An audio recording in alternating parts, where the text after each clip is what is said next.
Hey, Pastor Josh here. We're reading Leviticus chapter 13, verses 1 through 28. And you and I should get the problem checked.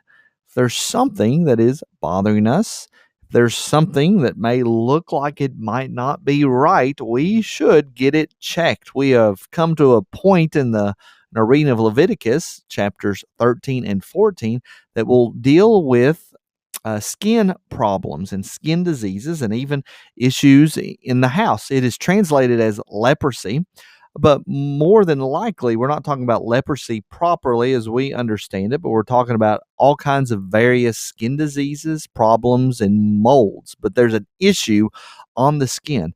And so we're exhorted at the beginning that if you see a problem on your skin, you should go to the priest and get it checked out. If there's some problem in our soul, there's some problem that is going on, it would be wise for us to get it checked out, get the problem checked. And let's get reviewed on why the Israelites need to be concerned about these impurities. Leprosy or some sort of skin disease is going to be something that would cause someone to move from the realm of the clean and into the unclean. And remember, anything that is unclean cannot come into contact with anything that is holy, and anything that is unclean cannot become holy. So remember, there's two types of distinctions. You have things that are holy, you have things that are common and just ordinary things. Nothing bad about them, but they're just common. And then you got things that are specially set aside for the Lord. And the way that you progress from being common into holy is through the sacrificial system. But underneath common, there are two things you can be. You can be clean and you can be unclean. And you go from being clean to being unclean through various pollutions. We saw that with various things you shouldn't eat. We saw that with the loss of blood. And now we're going to see that with various skin diseases that can come on the skin. And if you have those, you go from the realm of the clean, you go into the realm of the unclean. And therefore, according to the Old Testament ceremonial system, you were unclean and could not experience temple worship and be in the presence of the Lord, and in many times could not even be in the presence of your family. So let's look particularly at this skin disease. But the main thing for us to think through is that the skin disease would be something that would make you unable to experience the cleansing power of the Lord. Thankfully now, Jesus makes us clean and we can come into the holy at any time. So let's read about this detailed laws about this problem. The Lord spoke to Moses and Aaron, saying, when a person has on the skin of his body a swelling or an eruption or a spot, so any sort of problem that looks off that could make someone unclean, what do you need to do? And it turns into a case of leprous disease on the skin of his body that starts to get worse, he shall be brought to Aaron the priest to inspect it, to see if it truly is something that would cause the person to be unclean, or to one of his sons, the priest. And the priest shall examine the diseased area on the skin of the body. Now note the huge amount of detail about this. And if the hair in the diseased area has turned white and the disease appears to be deeper than the skin of his body, it is a case of leprous disease. It's really deep into the skin. When the priest has examined him, he shall pronounce him unclean, unable to participate in holy worship. But if the spot is white in the skin of his body and appears no deeper than the skin, and the hair in it has not turned white, the priest shall shut up the diseased person for 7 days. We don't know for sure what it is. Tests are being run. And the priest shall examine him on the seventh day, and if in his eyes the disease is checked and the disease is not spread in the skin, then the priest shall shut him up another 7 days, seeing, making sure it is not spreading. And the priest shall examine him again on the seventh day.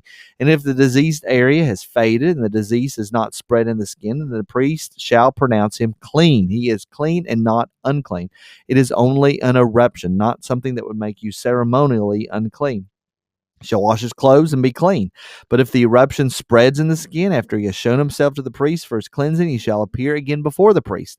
And the priest shall look, and if the eruption has spread in the skin, then the priest shall pronounce him unclean. It is a leprous disease if it for some reason shows that it's spread. So there's one instance. Now we got another one. When a man is afflicted with a leprous disease, he shall be brought to the priest, and the priest shall look. And if there is a white swelling in the skin that has turned the hair white, and there is raw flesh in the swelling, it is a chronic leprous disease in the skin of the body, and the priest shall pronounce him unclean. In this situation, it is quite clear that this is a nasty skin disease that is going to make the person unclean. He shall not shut him up, for he is unclean. There's no sense in waiting. We know for sure it is bad. And if the leprous disease breaks out in the skin, so that the leprous disease covers all the skin of the diseased person from head to foot, so far as the priest can see, then the priest shall look, and if the leprous disease has covered all his body, he shall pronounce him clean of the disease. It has all turned white, and he is clean. He's free from it. And when raw flesh appears on him, he shall be unclean. And the priest shall examine the raw flesh and pronounce him unclean. Raw flesh is unclean, for it is a leprous disease. Saying like open sores in not seeing the skin, seeing stuff that's underneath. But if the raw flesh recovers and turns white again, then he shall come to the priest. The priest shall examine him. And if the disease has turned white, then the priest shall pronounce the person clean. He is clean. He is no longer ceremonially unclean. That's why Jesus, when he cleansed the lepers, he told one of them in particular to go show himself to the priest, as in line with these laws here. And that one person actually did not do that. And so, yeah. Verse 18, if there is in the skin of one's body a boil and it heals, again, looking at skin diseases, not only just in leprosy, but also with boils. And in the place of the boil, there comes a white swelling or a reddish red spot, then it shall be shown to the priest. And the priest shall look. And if it appears deeper than the skin, and its hair has turned white, then the priest shall pronounce him unclean. It is a case of leprous disease that is broken out in the boil. But if the priest examines it, and there is no white hair in it, and it is not deeper than the skin, but is faded, then the priest shall shut him up 7 days. And if it spreads in the skin, the priest shall pronounce him unclean. Notice the rules about this. It is a disease, and if the spot remains in one place and does not spread, it is the scar of the boil, and the priest shall pronounce him clean. Another example. Or when the body has a burn on its skin, and the raw flesh of the burn becomes a spot, reddish white or white, the priest shall examine it, and if the hair in the spot is turned white, and it appears deeper than the skin, then it is a leprous disease. It is broken out in the burn, and the priest shall pronounce him unclean. It is a case of leprous disease. But if the priest examines it, and there is no white hair in the spot, and it is no deeper than the skin, but has faded, the priest shall shut him up 7 days, and the priest shall examine him on the seventh day. If it is spreading in the skin, then the priest shall pronounce him unclean. It is a case of leprous disease. But if the spot remains in one place and does not spread in the skin, but has faded, it is a swelling from the burn, and the priest shall pronounce him clean, for it is the scar of the burn. I pray that has been a blessing to you. Remember, if there's any problems, let's go get it checked out. Any problems in your soul, any problems in your relationships, and obviously any problems in your body, go get them checked out. And then the reason they did it in this way is to make sure that they would not stay in the realm of the unclean, but they could be clean and then experience the holy presence of the Lord. I'll see you all in the next video.